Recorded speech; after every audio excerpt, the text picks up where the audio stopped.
Good morning, good afternoon, whatever day it is, whatever time it is. Thank you for joining me today. So today we're going to be looking at saturation, humidity, and dew point. What we are going to do is we are going to see how many spoons of water we can get this sponge to hold by slowly adding water to the sponge in different locations. Our goal is to see how much water the sponge can hold as possible. So with this lab, what we're doing is we are determining the amount of moisture in the air by using this lab. So we're going to put as many spoonfuls of the water as we can into the sponge. As you can see, the sponge is completely dry. There is no water in it. So our goal is to get as much water in the sponge as possible. So go ahead and just watch and see and count with me to see how many spoonfuls of water we can get on the sponge.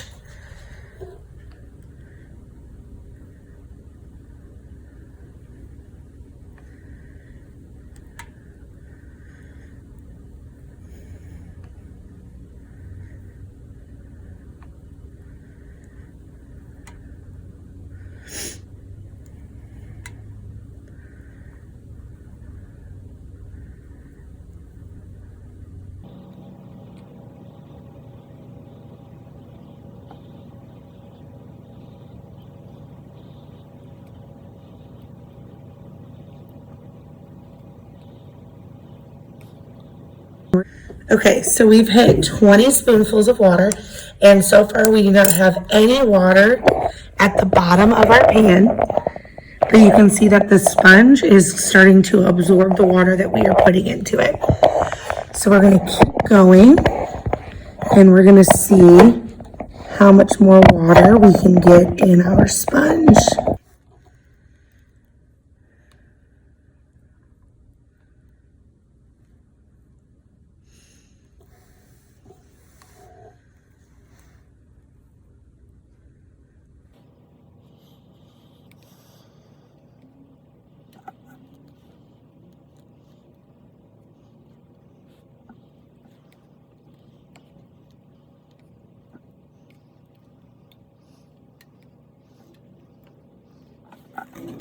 So we've now added 40 spoonfuls, and we do not have any water dripping yet.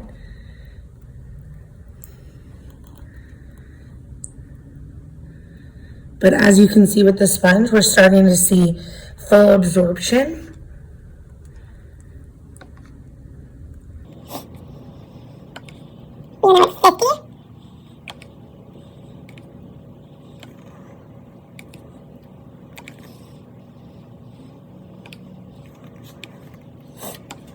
We are now at 60 and we still have no water dripping yet.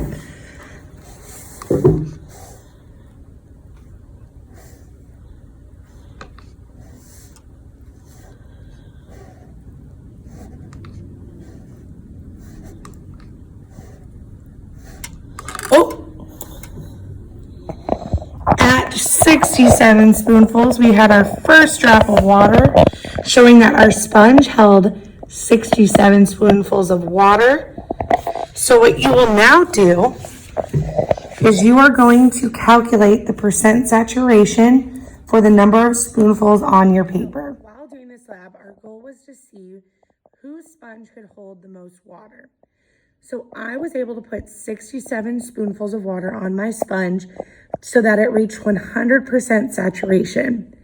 It reached 100% saturation when the first drop of water dropped from the sponge. So by creating this lab, we have just used a scale to measure and predict how much water was in the sponge and how close it is to dripping.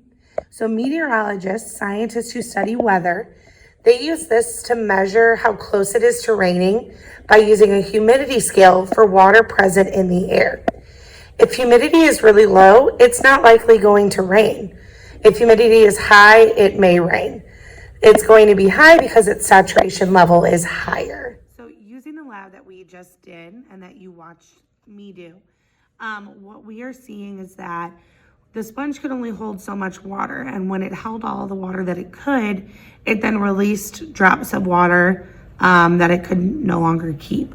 So what we're showing is that in our atmosphere, in our air, we can only have so much water held in that air before it's released.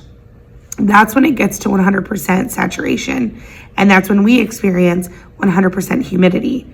When we reach that level, the air then has to drop the water it can no longer hold, so it's going to drop that as rain.